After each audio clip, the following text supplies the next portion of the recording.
welcome back to the Pro Series podcast. I am Eric Dillman, and today's episode is 31, and I get to talk to Luke Fry of Luke Fry Architecture out of Melbourne, Australia. We go over all things architecture and also talk about his company and how we got started in the company. Also talk about the difference between the United States and Australia when it comes to architecture. But before we start, please make sure you subscribe, rate, and review this podcast on wherever you listen to podcasts. And now, I hope you enjoy episode 31 with Luke Fry. Good morning. Hey, how are you? I'm good. How are you? I forgot. You said good morning. It's like evening here. Good evening. Good evening. Still Wednesday here. It's Thursday over there. Thursday morning. That's right. Yeah. Definitely. Thank you for joining us. Pleasure. Thanks for having me. Pretty excited to talk about your company. Also talk about how you got to where you are as an architect. Architecture is a very something that I've always loved. I wanted to be an architect when I was younger, kind of grew up and wanted to be an interior designer, but still have the love for architecture. So I would love for just to hear how you got to where you are and how you started your company. Yeah, I guess I've been lucky enough to study both architecture and interior design. So I started with interior design. Okay. And then did architecture after that. It probably really just stems from my family being in the construction industry. Always being on building sites as a kid. And, just then having that creative side to me that led me to, that side of the industry, not necessarily being on site with tools in my hand, but, on the creative front. That's pretty cool. Yeah. So we did a flip-flop. I did the architecture first, and then interior design. You did interior design, and then architecture. There you go. Yeah. So you went to school for architecture? Yeah. Okay. And then right after college or after schooling, did you start your company or did you work in the real world for a little bit? Yeah, well, because I'd studied interior design before I studied architecture, I was already working as an interior designer while I was studying architecture. Okay. They were some big weeks, put in some big hours, working a lot and studying a lot. And then I worked for a couple of companies for a few years before starting my own. That's very cool. Post graduation. So yeah. I was 28 when I started my practice. That's still very young to start your own company. It is. That's pretty awesome. And I don't think I really appreciated that at the time. But it was just kind of an opportunity was presented to me to do this project. And I just thought, you know what, why not? Let's give it a go. If it doesn't go anywhere, then I can always go back and get another job. So I did that project, and then, another one came along and another one. And, after a couple of years, it was a, legitimate business. Yeah. So is it just you, or do you have multiple staff members now? I've got a team of 6. Okay. Very cool. A growing team. I don't really want it to get, too big. Maybe sort of 10 to 12 at most. Yeah. But we're getting to a really good size now where we can take on, almost anything with that amount of people, which is a good feeling to have. That's very cool. As you get bigger company-wise, not necessarily employee-wise, are you looking to be more pickier with your jobs? I know usually when people start to grow and get bigger and bigger, they'll just take anything to just get bigger and bigger. And sometimes that hurts them in the long run. Which way are you taking that route to grow your company? Yeah, I think that's a really fair comment. We're probably becoming pickier with what we take on. And I know that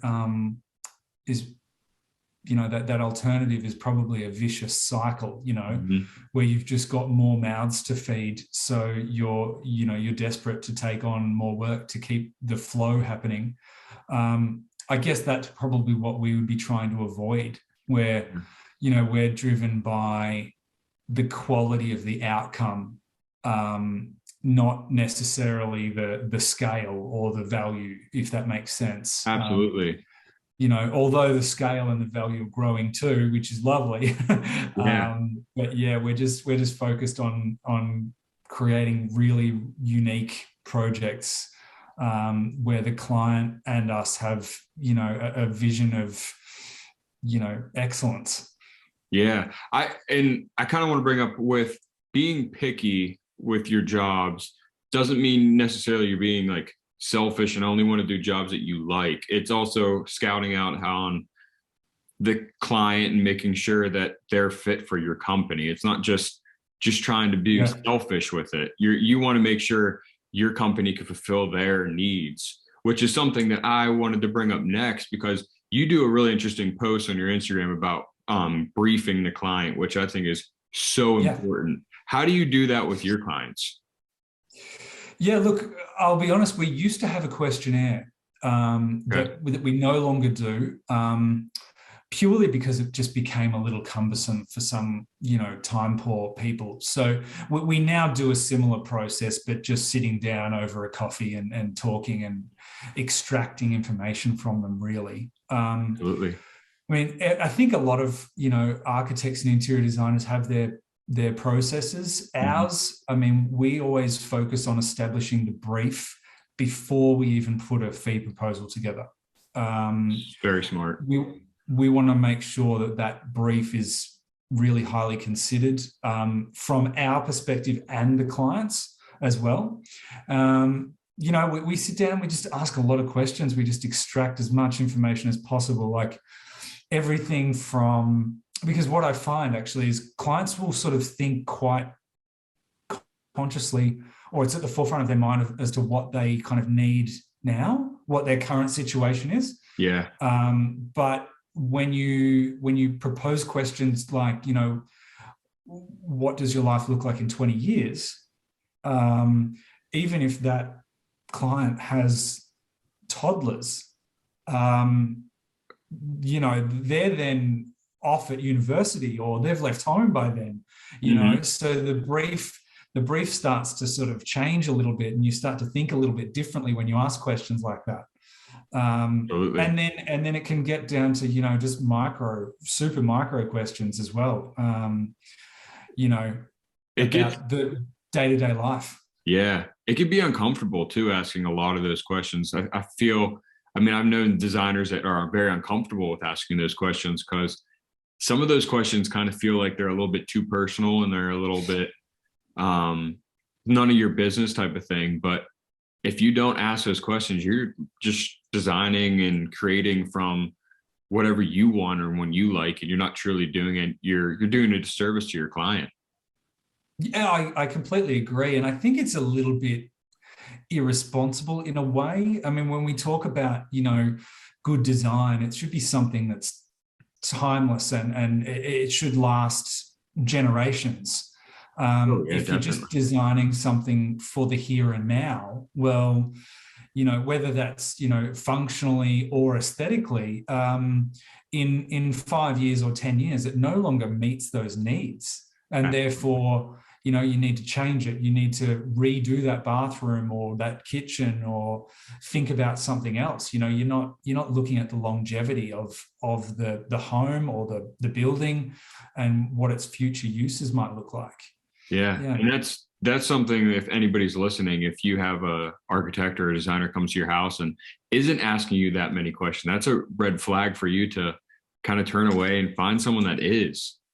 Agreed. I think it's, especially when it comes to, private homes, it is a really personal thing. Mhm. And you're entering into a relationship with your architect. You're going to be working really closely together for a number of years, probably well beyond that. You really need to get to know each other, to be able to make a success of the project. Absolutely. Do you ever feel Yeah. like I've talked with my designer friends about this sometimes. I feel like Yeah. I'm a therapist sometimes to the client because I Yeah. mean, Yeah. you do Yeah. mostly residential work like homes and stuff? Yeah, we primarily focus on sort of single and multi-residential, so Gotcha. apartment buildings and things like that as well. We're starting to do some more commercial and hospitality projects, which is lovely. But still, the majority of what we do is single homes. Yeah. Yeah, and you definitely feel like a therapist or a marriage counselor at times. But I think that gets easier with experience, Oh, definitely. It's very Yeah, uncomfortable in the beginning, though. it is. It is. Yeah. Yeah. What do you like better, the commercial side or the residential side? Um, I think I'll always have a passion for the residential side. Yeah. The commercial side, I think, is interesting, probably more so from a business perspective. Um, things that you're working with other professionals typically. You don't need to hold people's hands or sort of walk them through things. They've done it all before. They know what you're talking about. So there's more of a there's a faster pace on Hmm. those projects, which can be great for business. There's a more of an intensity around it. But then at the end of the day, it's also not as personal and rewarding. Yeah. So, there's positives and negatives to both. I agree with that. You're not dealing with the emotional ties to the home and the building that you do with a residential home. Yeah, correct. It's much more of it's a business to business transaction. It's not that sort of really intimate level that you get on with private clients. Absolutely. Yeah, So I yeah. heard saw in your email you said you were trying to you one day a goal of yours is to make your company go larger than where you are right now. Yeah, yeah. So I think yeah, well go when ahead. we were chatting, I mean what drives us really is, like I said earlier, the quality and the uniqueness of a project. Um, we don't ever want to be limited geographically. Hmm. Uh, while we're based in Melbourne, we're still doing work kind of in different states in Australia, all over the place. But really, it's something that's definitely on our radar to be doing work internationally. One of our clients at the moment, actually, we're doing a really large penthouse for him in Melbourne, Okay. but he's got some offices. He's got one office in New York City, where he spends a lot of time. So I think we might end up over there with him and doing some work. But yeah, doing something in the United States would be incredible. Yeah. What do you see the differences in both interior design and architecture from Melbourne and the United States? Yeah, I think the United States, I mean, much like other, far older countries, have got more of their own identity Yeah. and traditions of the way they do things or the aesthetic or whatever that may be. Um, and much like the commercial and residential conversation, there's positives and negatives to that. And I think it's sort of at the other end of the spectrum in Australia as a younger country, and probably a bit more of a melting pot of cultures and Hmm. diversity. Totally.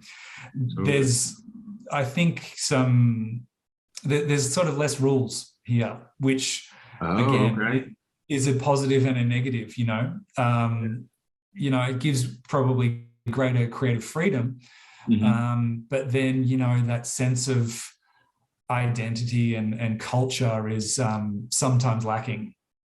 Absolutely. Do you think Yeah. once you do come over to the US or another country, I mean, obviously we don't have a language barrier, but will there be a business barrier like on how you guys conduct business to how we conduct business or how our development of architecture and interior design is that going to be is there a gap there between I the don't two? think so. I don't think No? so.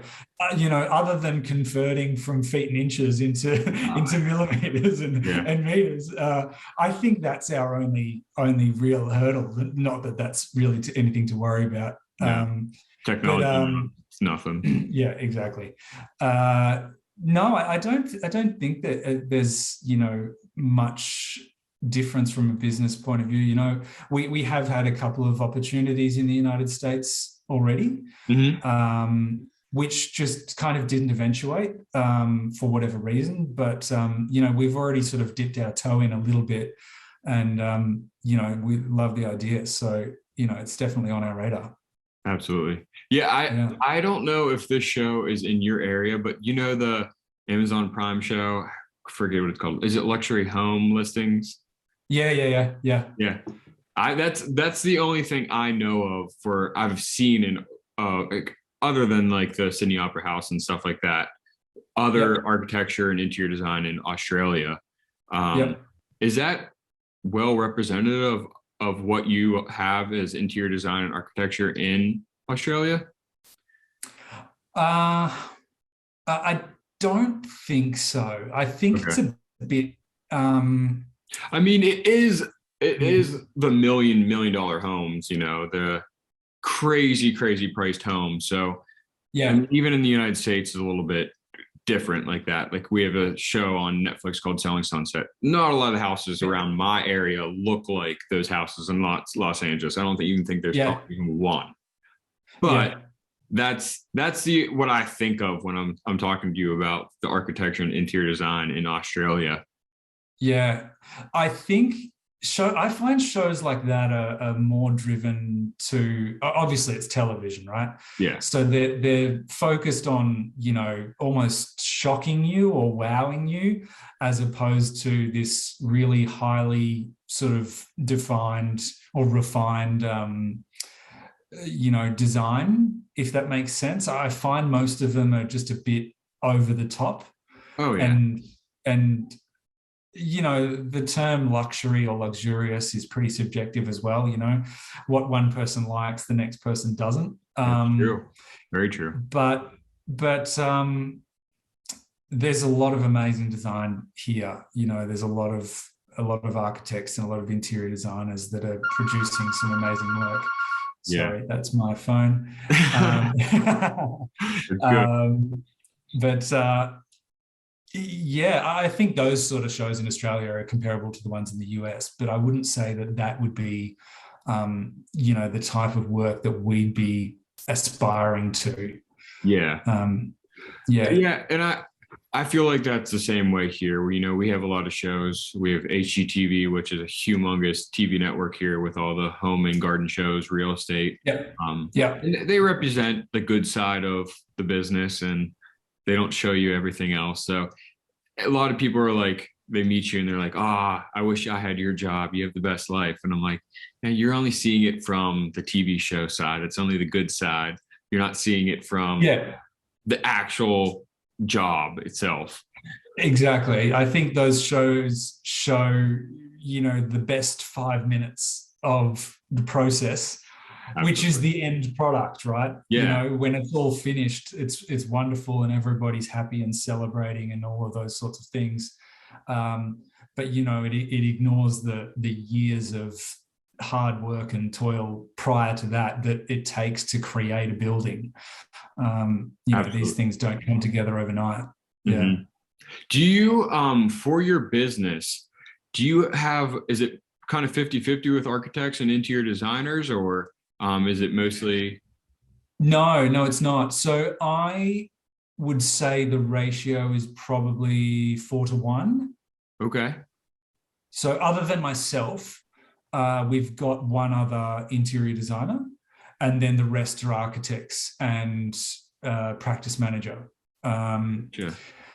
yeah. So the way we structure our business is that in terms of documentation, the architects are doing all of the documentation for interiors as well. Yeah, Whereas our interior designers are more just the sort of creative aspect of interiors, finishes, selections, lighting, all of those kinds of things, and doing hand sketches of cabinetry or whatnot. But then, yeah, the documentation is left up to the architects. you're still doing the hand sketches? You're not doing any like computer renderings? Oh yeah, yeah, yeah. All of that. But Okay. we always we've always got the trace paper out, the butter paper out, and Okay. we're always sketching over things and all that sort of thing, which is not something that I ever want to lose. Yeah, that's true. I mean, we learned that in school, but like I haven't used it in years just because I guess I've always just had very high paced jobs that are more corporate based. So Yep. it's, I don't have like the personal touch like what your company would be giving a client, which Yeah. it's awesome that you guys still do that. Yeah, I find it really rewarding. I don't know, there's something about drawing something sort of by hand, at least initially, of course, like it's an initial idea that's put on paper by hand, and then it's put into, Revit or SketchUp or whatever that may be. Yeah. But It's yeah, there's something impressive about doing too. it by hand. Yeah. It's very impressive to be able to whip that up and show that to a client. And it shows like that you're actually doing it in your head, and you actually show Yeah. the vision in your head, which is really nice because sometimes that gets lost in a rendering.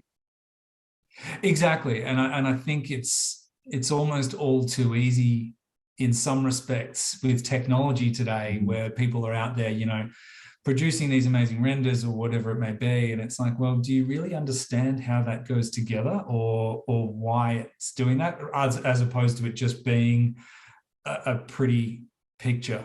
Yeah. I heard Yeah. you say Revit and SketchUp. Are those the two programs you guys use the most? Yeah. Yep. Okay. So we'll use SketchUp through sort of the conceptual design stages, just because it's quick and easy and pretty, malleable. Hmm. And then all of the renderings and whatnot that we do are based from SketchUp models. Gotcha. And then it's not until we sort of move into the next phase of design development that we move into Revit. Hmm. So we're using Revit for more of a documentation purpose. Absolutely. Are you doing more architectural work for a whole housing project or a whole building project, or are you doing just small renovations in a home? No, bigger stuff now. Okay. Very Yeah, nice. so I would say, I mean, the conversion is probably a little different, but the minimum for our projects would probably be $1 million in construction value. Okay. Very nice. Yeah, we've got one at the moment,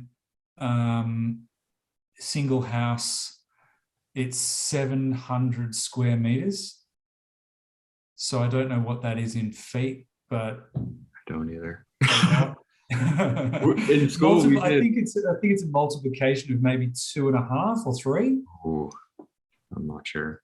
I remember in Anyway, school doing this. They would give us projects from different with the different measurements of different countries and stuff, and converting it and yeah. stuff, which is a good exercise to have because you never, especially being in the United States, how you like you said, it's a melting pot. You never know Yeah.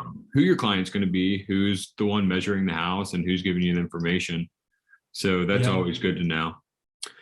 But I want to finish it up with where people could find you on social media, your website, and anything else you would like to promote. Yeah, look, social media, Instagram is our primary platform. Luke Fry _architecture is where you can find us there. And then our website is lukefry.com.au. Awesome. Yeah. Well, So you'll thank see you, Luke. us, Instagram is primarily our, day-to-day ongoing type of stuff. Website is more of our online sort of portfolio and a little bit more about us. Yeah. Completed works. Yeah, Instagram is how I found you. I actually think I found you from that briefing Yeah, there client you go. video. That's exactly Yeah. how I found you. Yeah, there you go. There you go. I'm glad. It's we did a series of those videos just on different, parts of the process, and, just trying to educate clients and get some information out there. But Definitely. It's very interesting just to hear it from another country's perspective and someone in the yeah, same field, just hearing other people do the same thing as you, and yeah, also some things that are different. yeah. Awesome. Well, thank you, Luke, so much for being on today. I'm very Thanks for grateful. reaching out, Eric. I really enjoyed it. No Thanks for the problem. chat.